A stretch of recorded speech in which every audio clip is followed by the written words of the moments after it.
When it comes to the media getting facts wrong, it takes a lot to surprise me.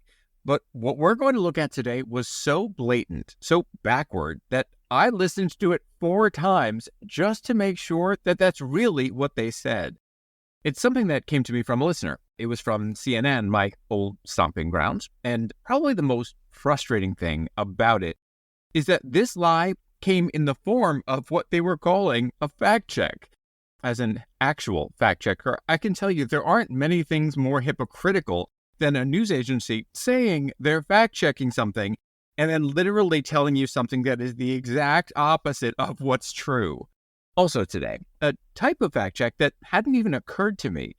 It involves Israel and the idea of military experts in the news. I saw an article and I was like, oh, duh, I should have thought of that. So I interviewed the military expert who wrote that piece. Our conversation gave me an entirely different understanding of how the war in Gaza is playing out. You'll hear from him, and he'll tell us which news organizations he finds are the most relentless in their one-sided attacks. Also, 2 new signs that the Washington Post might be the most biased newspaper in America on this issue, even surpassing the New York Times for that distinction from hell. You'll hear from the awesome Debra Messing, who says this. These poor families are grieving, and then the international media erases their reality. What happened to honest journalism? All that coming up today on They Stand Corrected.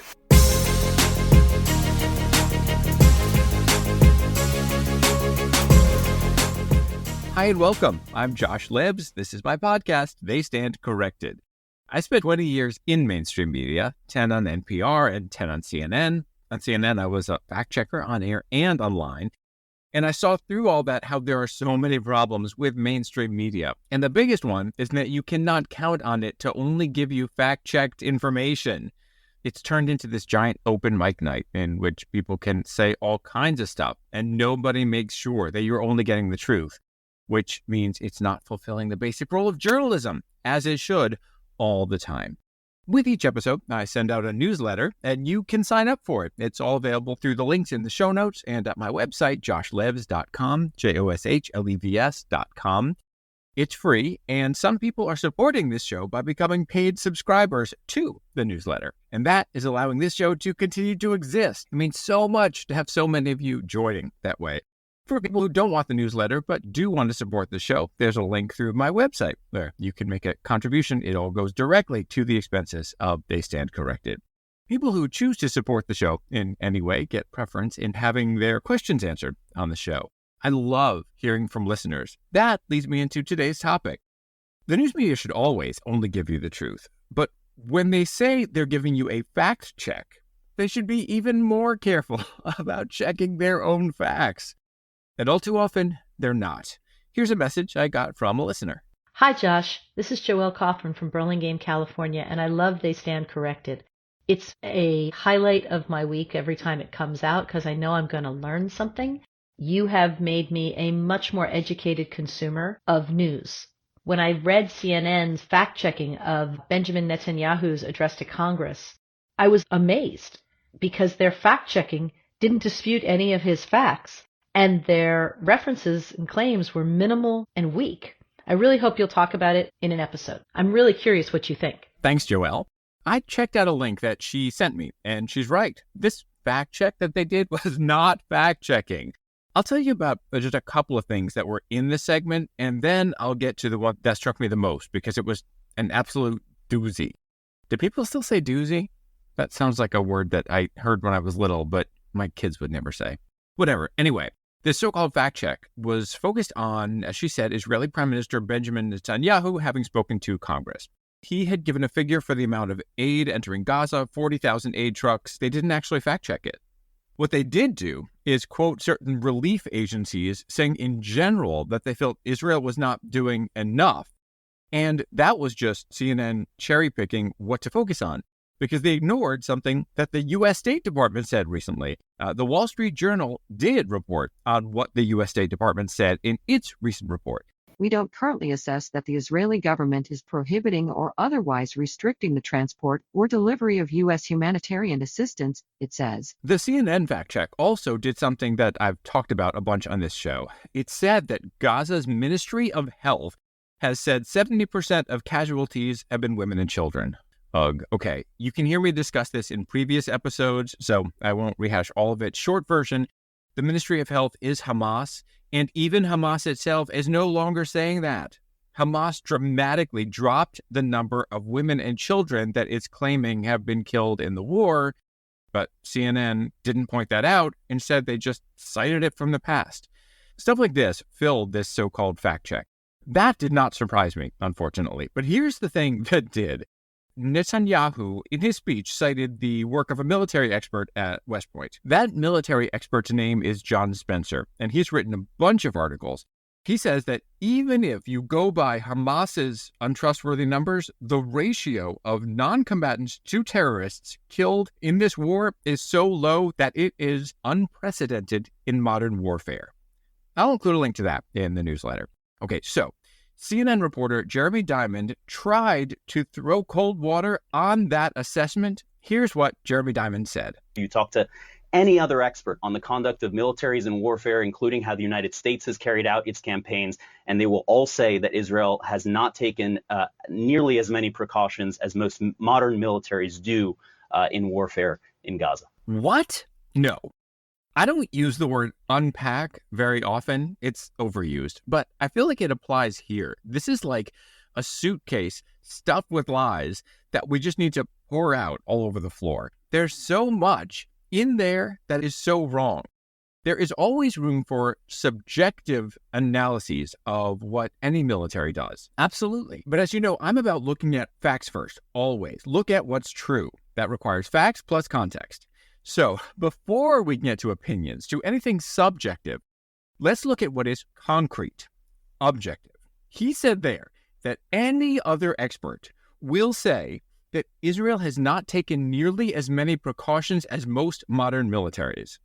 That is the exact opposite of what's true.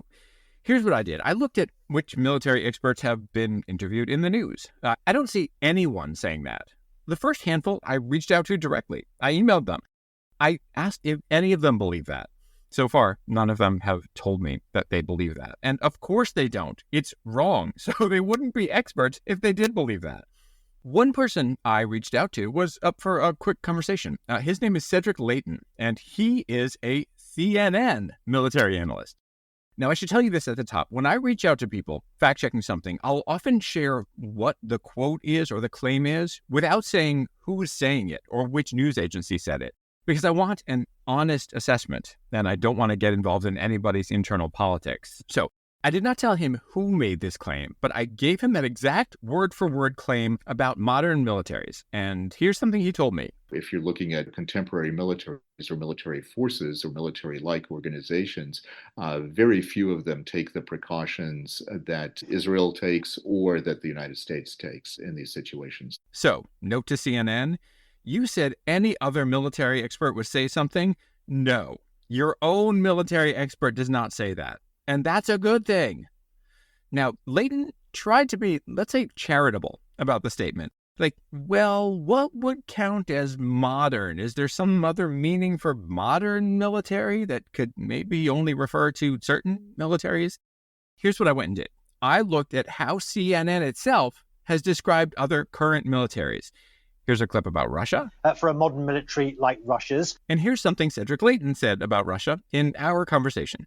The Russians are not taking those precautions, and in fact, part of their military strategy is to impact the civilian population in Ukraine. There are lots of examples like this. Here's CNN discussing Iran. That missile program that they have and the drone program that they have, those are really the cornerstones of their modern military with which they say they can put the U.S. in the Middle East under pressure and clearly Israel as well. You heard modern military in there. Iran targets civilians. Its proxies, Hamas and Hezbollah, target civilians. They celebrate the killings of civilians. You know who else targets civilians? Syria, its own civilians. Here's Cedric Leighton again. They are notorious for killing their own. That's really the whole tragedy of the Syrian civil war. When CNN says that all other analysts would say that Israel takes fewer precautions than most modern militaries, it's false because analysts don't say that. And if they did say it, that would be false. Now, we live in a time in which you can find people online who will say the earth is flat. You can find lots of people who say Trump is currently secretly the president. There are people who believe all kinds of things that aren't true. So you can probably go searching and find someone somewhere who says what CNN claimed there. But so far, I haven't found anyone who does. And after the reporter on CNN, Jeremy Diamond, made that assertion, the anchor Dana Bash followed up with this. All right, Jeremy, thank you so much. That includes David Petraeus, retired general and former CIA director. I searched. I do not see any evidence that David Petraeus has said anything that clueless. I reached out to David. I have not heard back.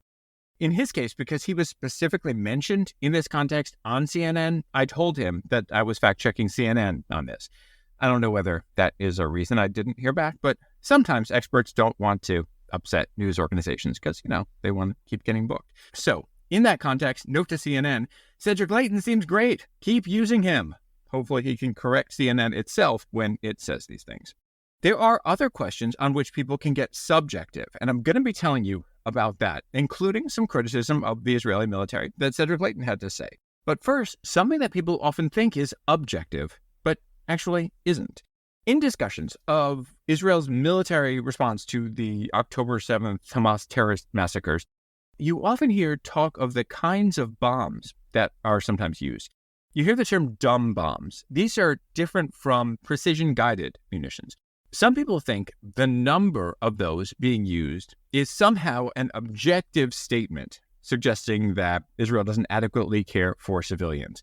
But it doesn't work that way. Here's another military analyst. This is Dave Deptula. He was interviewed on PBS. A dumb bomb delivered by a smart aircraft can still be accurate. So there are legitimate reasons to use low-cost dumb bombs. An example is hitting a weapons storage location in an area where intelligence has determined there are no collateral damage or civilian casualty concerns.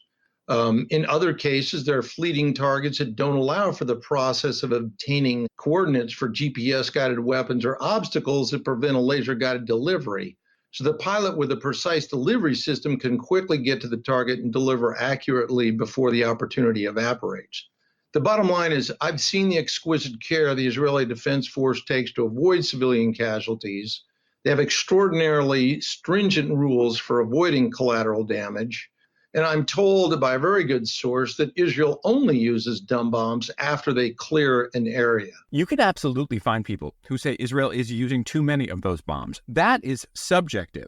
And there are experts who say that these quote-unquote dumb bombs can be needed to bomb tunnels, which is so much of what Israel has to get in Gaza. I mentioned at the top that there's a kind of reality check needed that I hadn't even thought of. It's such an important point, and you'll hear it after this.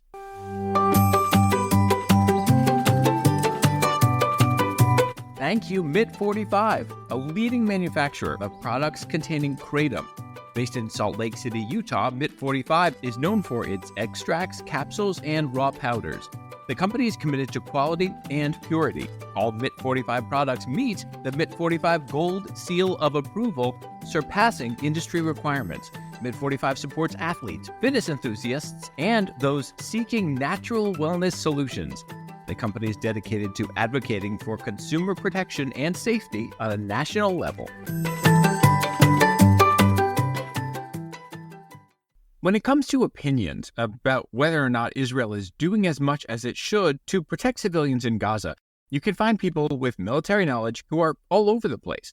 Like Cedric Leighton told me that he thinks Israel has probably pursued some bombings that the United States might not have. The nature of Israeli military operations and their targeting process is on the surface similar to what the U.S. does, but in terms of the details and the kinds of things that get approved by the Israeli military authorities, their chain of command, is the criteria probably looser than what you would see in the United States if the United States were conducting a similar operation. As a reminder, the U.S. has killed civilians, as have all militaries.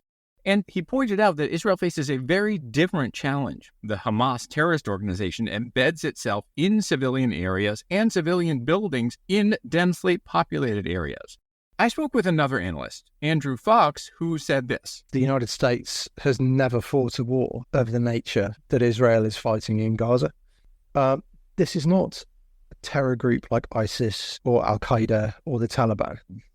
Whilst Hamas are very much terrorist in nature, the way they are organized, the way they're armed, the way they've planned makes them a terror army. Andrew came to my attention because he wrote something that made me realize there's a whole other kind of reality check that the media needs here. In a piece for Tablet, he pointed out that a lot of analysts have been examining this conflict through the prism of the US-led so-called war on terrorism. And that effort, in so many ways, failed. What the United States and other countries tried to do turned into a 2-decade quagmire in Afghanistan. The Iraq fiasco helped give birth to ISIS. In this piece, which I'll link to in the newsletter, Andrew wrote that Western analysts say that there are these flaws in the design or proof of failure. He writes, quote, "The flaw, however, lies in their own assumptions. Anytime the media books so-called experts on any topic, they should always spend time trying to determine whether those experts have considered when they or their efforts may have been proven wrong in the past." So I interviewed Andrew. First, I shared with him the quote from CNN about what allegedly any other military analyst would say. Here was his response to that. No, that's completely false. And it actually just shows a real ignorance. He told me about certain steps that Israel has in place. They've got something called the Civilian Harm Mitigation Cell. That's been in operation since the start of the conflict. It's not new. It's based on 8 years of research and tech development. And it's a team of 25 that effectively create a map of Gaza with real-time updates on how many civilians are in each area. So when they conduct a strike, they know what civilians are likely to be there. They know what civilians are going to be at risk from whatever strike they carry out. And we can talk about targeting as well. 1 in every 2 strikes planned in Gaza has been cancelled because it's failed at some stage in the targeting process. So Israel is taking huge care here, but it's a war against an army. And when wars against armies happen, civilians will die. And that is just a very sad fact of warfare. Okay, that doesn't mean Israel isn't taking care. Then we got into this whole idea of military experts in the news. With so many people, just having been in the army or having studied warfare doesn't qualify you to make an informed opinion on every single war that ever happens. You actually have to go there. You have to look at what's happening on the ground and then make an assessment, not base opinions on video footage that you've seen on social media or on the news. I saw this great piece from you in Tablet magazine. It hadn't even occurred to me. These people who are analyzing it don't actually have experience succeeding at what Israel needs to accomplish, right? Yeah, and I think there's a real lack of self-reflection there that I hope I bypassed, because I served 3 times in Afghanistan. I was an infantry platoon leader in American terms twice. I was attached to the US Army's Green Berets, so I was Special Forces for 6 months. And when the collapse of Kabul happened in 2021, I took that as an opportunity for some real reflection on what I'd done and what our national campaigns had done and where they'd gone wrong. And I think until you take that as a start point and say, look, our tactics don't work. We've moved on since Malaya. We've moved on since Vietnam. The world is different now. There's media, there's technological access for these insurgent groups they never would have had before. And on top of that, we've still got states funding them like Iran, like Russia, like China, making sure they've got the technology they need to fight the West. And the insurgent has learned as much as we've learned, and they've adapted accordingly. And until you sort of take that start point where you say, look, we haven't adapted our tactics and we haven't succeeded, then I think your analysis is void until you make that leap. Now, there are some who say, well, we don't want Israel to make the mistakes that we made. Is it your position that Israel is making the same mistakes that Western leaders made in the so-called war on terrorism, or no? They're making one mistake, I think. That is to not have a very clear end state. I was in Israel last week. I spoke to various commanders at all levels in the IDF, Commander Southern Command. I was in the Kiryat in Tel Aviv, talking to the strategic planners. And the issue is political prevarication. The politicians need to tell the IDF what they want this to look like when the campaign is over. And I don't think they've done that yet. They've got a brilliant operational design. From a conventional warfare tactics, the break into Gaza City should be taught in military colleges. They completely dislocated a very well embedded, a very well defended enemy location. They essentially went in behind them and turned their backs. It was absolutely superb. We've seen things like the second Shifa hospital operation, where they were on the ground in 15 minutes and completely deceived the enemy into coalescing in the hospital, and then struck them and killed some 200 Hamas fighters and captured another 600. So they've done some things incredibly well on the ground, but we hear all sorts of talk about how there's going to be a coalition of UAE troops on the ground or Saudi troops, and none of this is concrete or tangible. And I can understand the point that they need time to work this through and work out what it looks like. But in the meantime, the IDF is on the ground in Gaza doing their best. And they're going to reach a point soon where they've done everything they realistically can, and they just need the politicians to make a decision. That's the kind of repetition of a mistake they're making. The mistake they're not making, which I think is really important, is going into the Western counterinsurgency clear, hold and build, where you permanently position troops on the ground, you try and effectively occupy the enemy territory and try and create governance with a bubble of military security. The IDF don't have the manpower for that.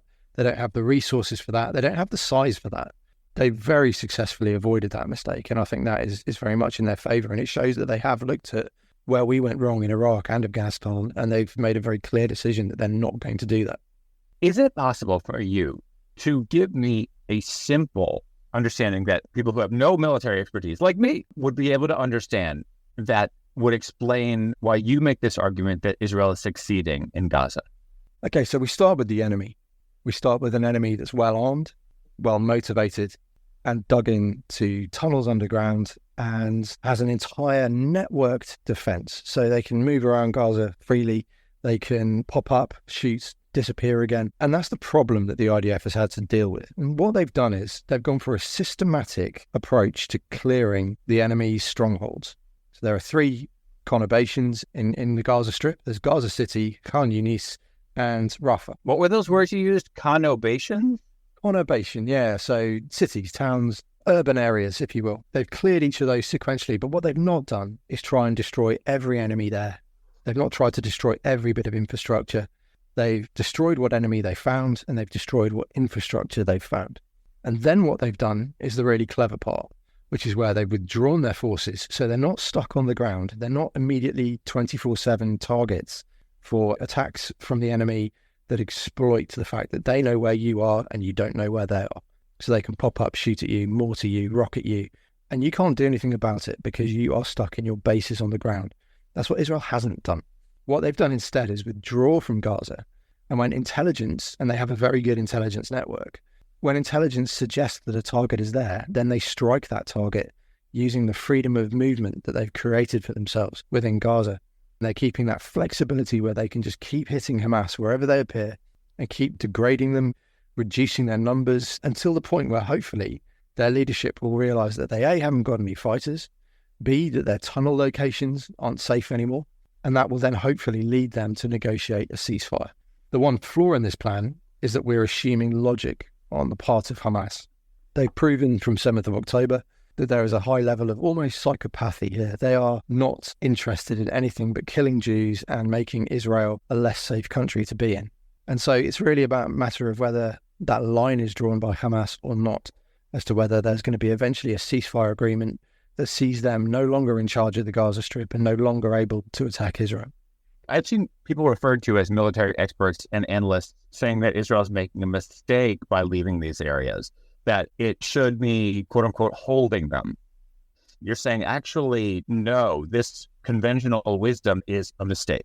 Absolutely. And point me to an occasion in the last 20 years where that has worked. It doesn't work. So even when the American army had their surge in Iraq into the Triangle of Death, where they put huge numbers of extra troops into Iraq to pacify the place, that worked, but it was only a band-aid. As soon as they left, the whole thing fell apart, and that's where we led into ISIS and that particular crisis. It strikes me as extremely foolish to suggest a method that's been tried repeatedly and shown not to work. And so what Israel is doing is something completely different. Have you found that the media are willing to listen to your perspective, or since you don't meet the popular narrative of Israel failing, is it hard for you to be heard in the media? Yeah, particularly with BBC and Sky, they're really not interested at all in that perspective. The more esoteric media outlets are far more keen on dissenting views than perhaps the mainstream big media companies tend to be. You have found that the big media companies in general want to hear Israel's choices criticized and not praised. Yeah, but particularly the BBC and Sky, their criticism of Israel has been relentless. Andrew joked that maybe the problem is that he's not interesting enough to get booked by those news agencies in the UK. I told him that's not it. By the way, if you're surprised at Sky in that context, that may be because Sky News in the UK is different from what it is in Australia. In the UK, it's owned by Comcast, which is also the owner of MSNBC in the United States. As I've discussed on this show, MSNBC is great at calling out the big lie of the right about a stolen election and threats to democracy from the right, but it is terrible about calling out the big lie of the left, which is big bad Israel. So, no surprise that its counterpart in the UK might act similarly. Coming up, somehow, the Washington Post has managed to get even worse on this stuff. Is that possible? You'll hear from Debra Messing.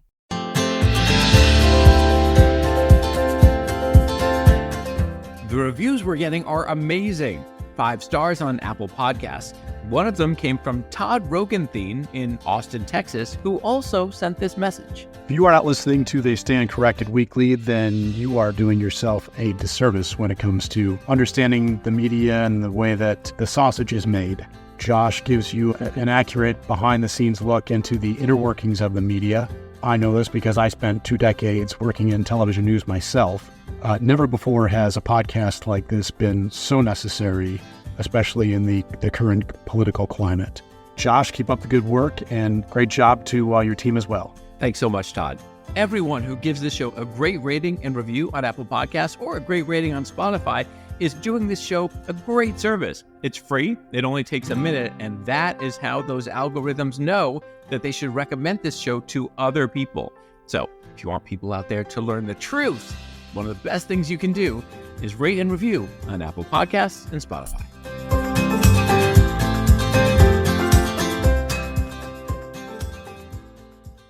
We're back. This is They Stand Corrected. I'm Josh Lebs. Recently, Hezbollah, a terrorist organization in southern Lebanon, launched yet another rocket into Israel.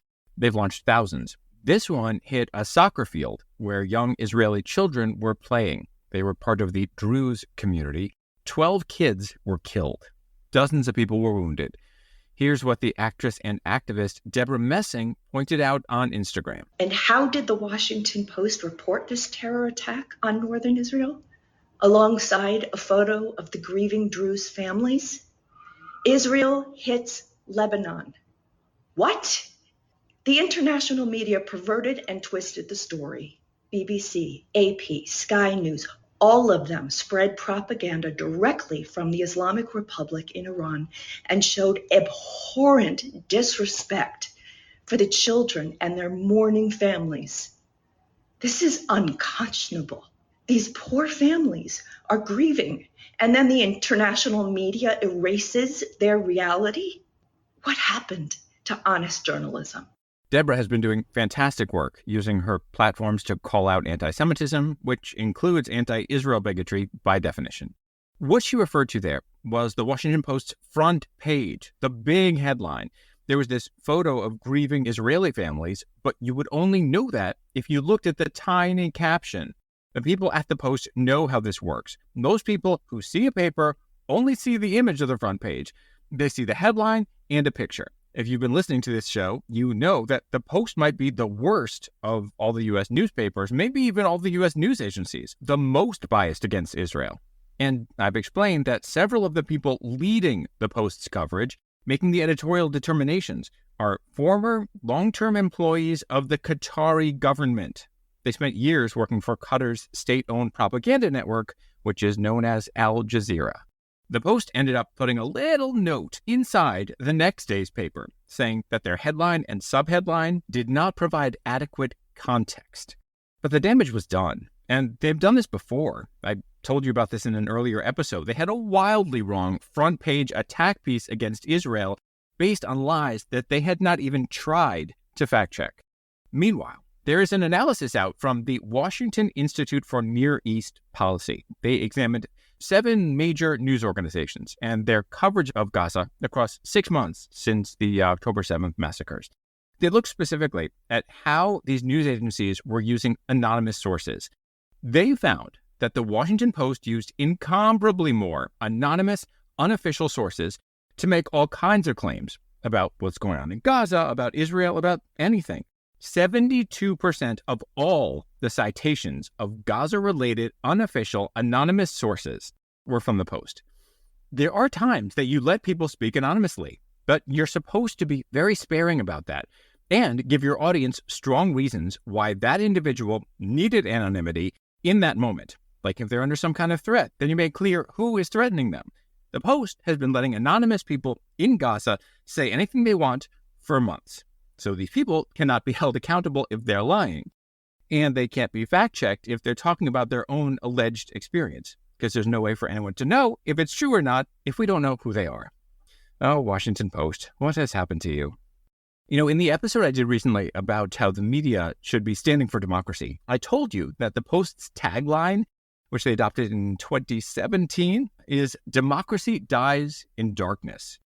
Well, the Post is doing nothing to stand for the importance of democracy in the one country in the entire Middle East that has democracy, Israel. It's failing to shine a light on the truth about what Israel faces. The Post is contributing to that kind of darkness, the efforts to darken that little stretch of land with Islamist terrorism from all sides. A listener copied me in on a note she sent to the Post and to its corporate leadership. Great work, keep it up. And you can do the same. In my newsletter, I offer sample text that you can send to news agencies when you see them do stuff like this. The more we speak out, the more they will have to take action. And something fast you can do is share links with me. That's what led me to do this episode.